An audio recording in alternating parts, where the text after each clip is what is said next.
बच्चों, नित्य English lab में आपका स्वागत है।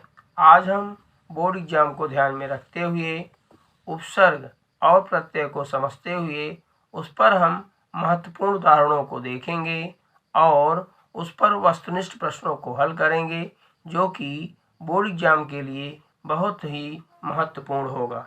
तो ध्यान दें, हम सबसे पहले उपसर्ग को समझ लेते हैं। उपसर्ग सभी भाषाओं में कुछ जोड़कर अथवा निकालकर शब्द बनाए जाते हैं। संस्कृत में इन्हें पूर्व सर्ग, मध्य सर्ग तथा अंत्य सर्ग कहते हैं।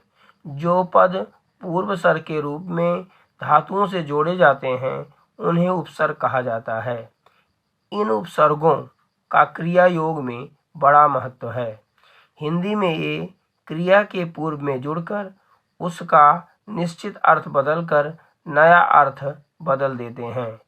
उपसर्ग के योग से धातु का अर्थ बलपूर्वक बदला जाता है। जैसे कि हार धातु में भिन्न भिन्न उपसर्ग लगाकर शब्द बनाए जाते हैं। जैसे प्र के साथ हार जुड़कर प्रहार बन जाता है। सम के साथ हार जुड़कर के संहार बन जाता है।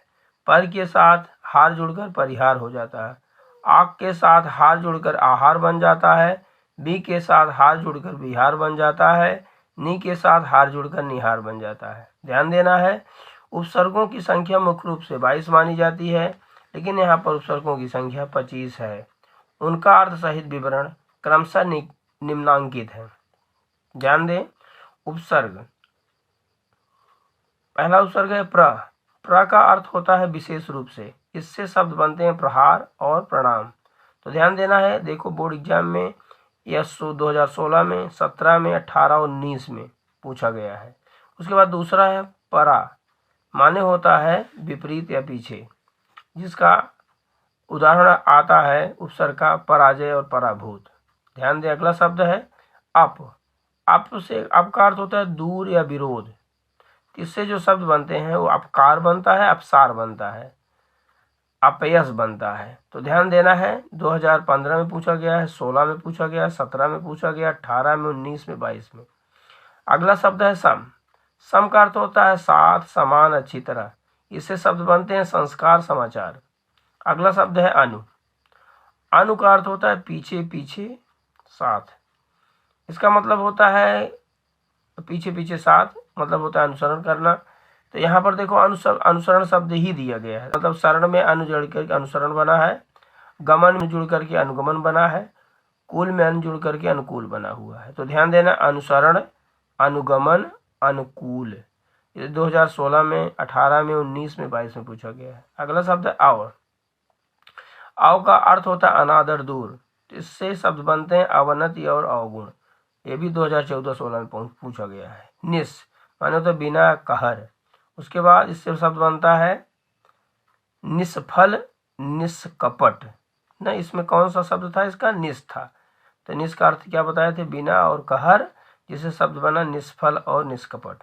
अगला शब्द है निर, बिना, बाहर, जिसका अर्थ होता है बिना और बाहर। ध्यान दे, इसका जो उपसर्ग मतलब उदाहरण बना, निराश्रय बना, निराकरण बना ना, जिसमें निर जुड़ा हुआ है। जो 2015, 16, 18, 19 में पूछा गया है। उसके बाद है दुस। दुस का अर्थ होता है रहित, कठिन या बुरा। तो इससे शब्द बनता है दुष्ट, दुसाध्य, दुष्कर। उसके बाद होता है दुर। दुर का अर्थ होता है रहित, बुरा, कठिन। इसका शब्द होता है दुर्दिन, दुर्दम, दुर्गंध। तो 2016-18 में पूछा गया है। उसके बाद बी। बी का मतलब होता है अलग होना, अर्थात पृथक होना, विपरीत होना। इसका होता है विभिन्न, विराम, जो 2016-18 में पूछा गया है।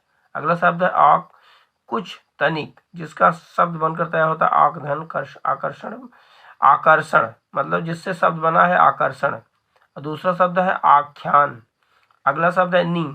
नी से बनता है अर्थ इसका निश्चय, नीचे, समूह, जिससे शब्द बनकर तैयार होता है निश्चय, निष्कृष्ट, निगम। अगला शब्द है अधि। अधि का जो अर्थ होता है वह होता है ऊपर, विषय में आधार, जिसका उदाहरण बनकर तैयार होता है अधिकार, अधिपति, अधिकरण। तो ध्यान दे, जो 2015, 16, 18, 19, 22 में पूछा गया है। इस पर अगला शब्द है अपि। मतलब होता है निकट और भी, इससे बनता है अभिधान। अगला शब्द है अति, इससे अधिक और बाहर, इससे शब्द बना अतिचार अतीन्द्रिय, 2014, 15, 18 में पूछा गया। अगला शब्द है सु, माने होता है अच्छा सुंदर ना, जिससे शब्द बना सुलेख सुकृत, जो 2015 में, 16 में, 17 में, 18 में, 19 में, 22 में पूछा गया है। अगला है उत, उत का जो अर्थ होता है ऊपर और अधिक होता है, जिसका शब्द बन गया उत्कर्ष उद्घोष। अगला शब्द है अभि, और अधिक, जिसका अर्थ होता है और अधिक, इससे शब्द बना अभिधान अभिनय, जो 2015 में, 2016 में, 17 में, 18 में, 19 पूछा गया। अगला शब्द है प्रति, प्रति मतलब होता है और या विरोध, तो इसका शब्द बना प्रतिदान प्रतिरोध। अगला शब्द है परि, मतलब चारों ओर, इससे बना परिचय और परिधान, जो 2022 पूछा गया। अगला शब्द है उप, उसका मतलब समीप या गौर, जिससे शब्द बना उपकार और उपार्जन, जो 2017-19 में पूछा गया है।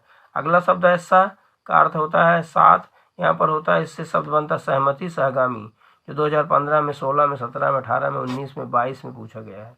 अगला शब्द है आ से मतलब होता है अभाव, यहाँ पर जिसका जो शब्द बनते तैयार हुआ उदाहरण शब्द जो होता है अबोध, अकाल और असमर्थ, ये 2022 पूछा गया। उसके बाद अन है, इसका शब्द होता है जिसका अर्थ होता है रहित अभाव, जिसका शब्द बनकर तैयार हुआ उदाहरण शब्द अनबन, अनसन, अनसुना, जो 2015 में, 16 में, 17 में और 18 में, 19 पूछा गया। इस प्रकार से यहाँ पर हमने उपसर्ग को थोड़ा समझा और उसके कुछ महत्वपूर्ण प्रश्नों को देखा जो बोर्ड एग्जाम के लिए बहुत ही इम्पोर्टेंट है। आपने शब्द मतलब शब्दों को ये भी देखा कि यह कौन से सत्र में कब कब पूछे गए हैं। तो प्रत्यय को सबसे पहले देख लेते हैं। प्रत्यय दो शब्दों से मिलकर बना है, प्रति और अय। तो प्रति मतलब होता है साथ में पर बाद में, अय मतलब होता है चलने वाला, से मिलकर बना है, जिस शब्द का अर्थ होता है पीछे चलना, अथवा प्रतीयते विधीयते इति प्रत्ययः। परिभाषा में वह शब्दांश जो शब्दों के अंत में जुड़कर उनके अर्थ में एक परिवर्तन या विशेषता लाते हैं उसे प्रत्यय कहलाते हैं। जैसे कृपालु या दयालु, कृपा दया शब्द के अंत में आलू जोड़ देने से अर्थ में विशेषता आ जाती है, अतः यहाँ पर आलू शब्दांश प्रत्यय कहा गया है।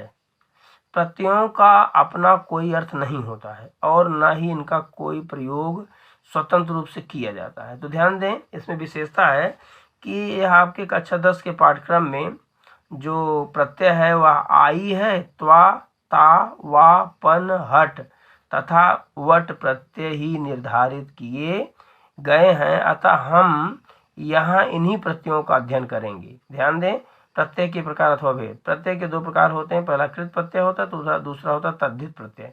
कृत प्रत्यय वो शब्दांश जो धातु के बाद लगने पर संज्ञा, विशेषण तथा अव्यय शब्द बन जाते हैं, वह कृत प्रत्यय कहलाते हैं। कृत प्रत्यय से बने शब्दों को कृदंत कहते हैं। जैसे पढ़ धातु में आई प्रत्यय जोड़ने से पढ़ाई बनता है। तद्धित प्रत्यय में धातु के अतिरिक्त जैसे संज्ञा, सर्वनाम, विशेषण आदि शब्दों के अंत में जुड़कर नए शब्दों की रचना करने वाले शब्दांश तद्धित प्रत्यय कहलाते हैं। जैसे भला शब्द में आई प्रत्यय जोड़कर भलाई शब्द बनता है।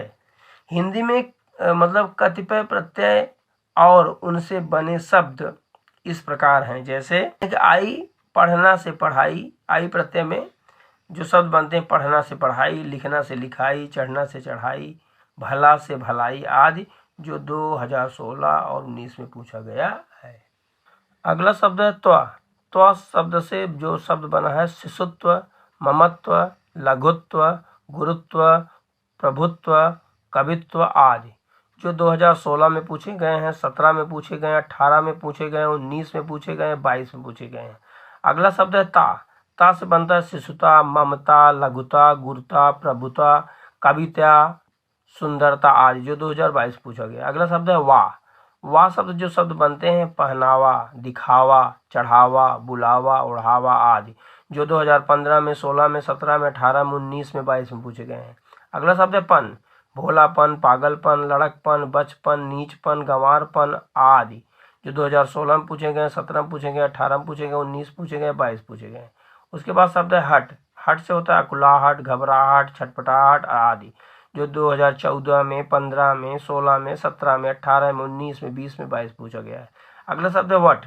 वट से है सजावट, दिखावट, बनावट, मिलावट, गिरावट, थकावट, जो 2015, 16, 17, 18, 19, 22 में पूछे गए हैं। अगला शब्द है वाह। 5वां, 7वां, 8वां, 10वां, 12वां आदि, जो 2014 में, 15 में, 16 में, 18 में, 22 में पूछा गया। अगला शब्द है ई।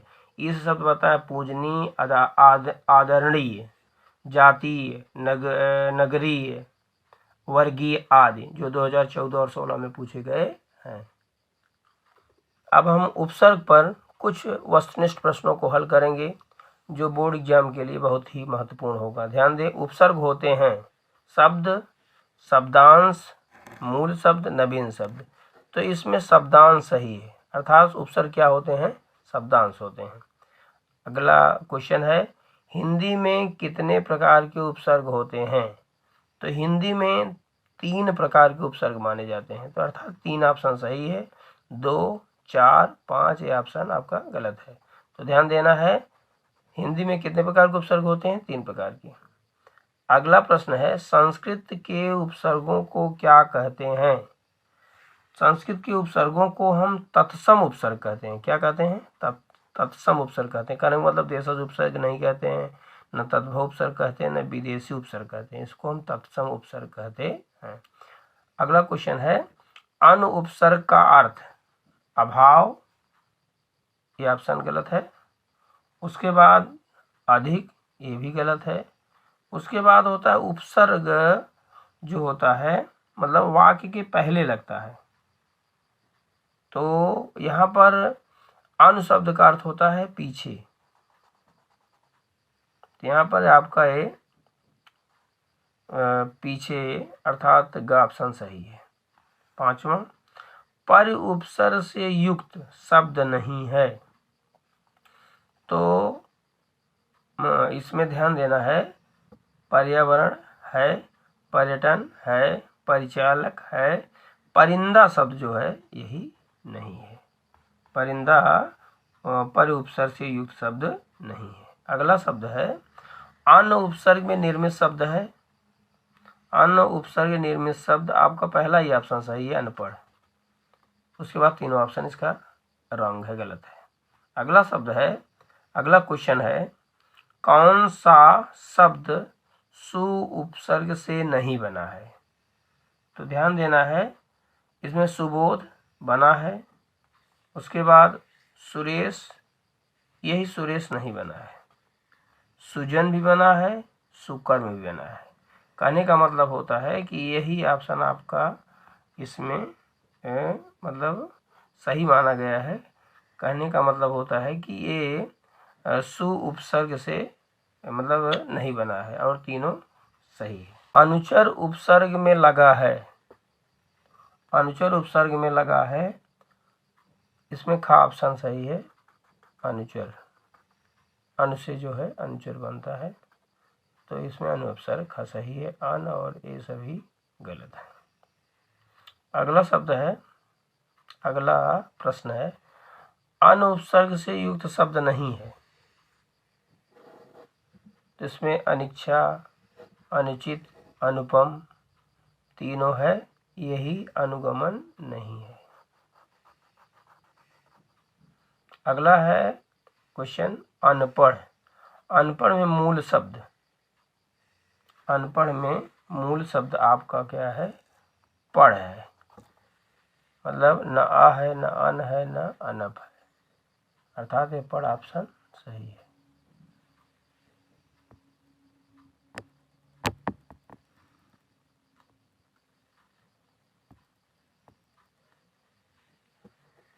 अब हम प्रत्यय पर कुछ महत्वपूर्ण प्रश्नों को देखेंगे। तो ध्यान देना है, शब्दों के अंत में लगने वाले शब्दांश कहलाते हैं। तो शब्दों के अंत में लगने वाले शब्दांश जो है प्रत्यय कहलाते हैं। तो ये पहला ऑप्शन आपका गलत है और आपका ये दूसरा ऑप्शन यही सही है, और ये दोनों गलत है। ध्यान दें, अगला क्वेश्चन प्रत्यय मुख्यतः कितने प्रकार के होते हैं? तो प्रत्यय मुख्यतः कितने प्रकार के होते हैं? 2 प्रकार के होते हैं। पहला ही ऑप्शन आपका सही है और तीनों ऑप्शन इसका गलत है। कृत प्रत्यय से बनने वाले शब्द क्या कहलाते हैं? कृत प्रत्यय से प्रत्यय से बनने वाले शब्द कृदंत ही कहलाते हैं। पहला ही ऑप्शन इसका सही है, तीनों ऑप्शन इसका सुबंध, यौगिक और रूढ़ गलत है। अगला शब्द है तद्धित प्रत्यय से बनने वाले शब्द कहलाते हैं। तद्धित प्रत्यय से बनने वाले शब्द जो होते हैं, विलोम गलत है, पर्यायवाची गलत है, तद्धितांत यही आपका सही है। अगला क्वेश्चन है ता प्रत्यय से निर्मित शब्द नहीं है। ता प्रत्यय से निर्मित शब्द नहीं है। ता प्रत्यय से निर्मित शब्द नहीं है। सविता, यही सविता नहीं है। सविता में ता प्रत्यय नहीं है, ये कहने का मतलब होता है यही ऑप्शन सही है। और कविता, मधुरता और गुरता इसमें ता प्रत्यय जुड़ा हुआ है। अगला शब्द है आई प्रत्यय से युक्त कृदंत शब्द हैं। आई प्रत्यय से कृदंत शब्द हैं। बड़ाई, भाषाई, पढ़ाई, लगताई, ये पढ़ाई शब्द आपका सही है। इसमें कृदंत शब्द कृदंत युक्त प्रत्यय जुड़ा हुआ। अगला प्रश्न है वा प्रत्यय से युक्त शब्द है। मधुआ नहीं है, विधवा नहीं है, कढ़ुआ नहीं है, भुनवा यही शब्द जो है ये मतलब इसमें ही मतलब वा प्रत्यय जुड़ा हुआ है। अगला है कौन सा शब्द आहट प्रत्यय से नहीं बना है। तो कड़वाहट, चिकनाहट और घबराहट ये इससे भिन्न है। इसमें मतलब ये तीनों सही हैं। कहने का मतलब होता है इसमें आहट प्रत्यय जुड़े हुए हैं। कड़वाहट में भी आहट जुड़ा है, चिकनाहट में भी आहट जुड़ा है, घबराहट में भी आहट जुड़ा है, लेकिन सजावट में नहीं जुड़ा है। इसलिए कहने का मतलब ये ऑप्शन आपका सही है। अगला शब्द है पन प्रत्यय से युक्त शब्द नहीं है। बचपन में पन जुड़ा हुआ है, अपनापन में पन जुड़ा हुआ है, बड़प्पन में भी पन जुड़ा हुआ है, अर्थात यही स्वप्न शब्द आपका सही माना जाएगा, अर्थात इससे भिन्न है। अगला शब्द है वट प्रत्यय से बनने वाला शब्द। वट प्रत्यय से बनने वाला शब्द जो होता है बुलाहट नहीं है, दिखावट यही है, गर्माहट भी नहीं है, उसके बाद सचाहट भी नहीं है, अर्थात ये दिखावट खा ऑप्शन सही है। यहीं पर ये वीडियो आपका समाप्त हुआ। ध्यान दें यह बोर्ड एग्जाम के लिए बहुत ही महत्वपूर्ण वीडियो है। आप इसे ज़्यादा से ज़्यादा पढ़ें और इसे ज़्यादा से ज़्यादा शेयर करें। धन्यवाद।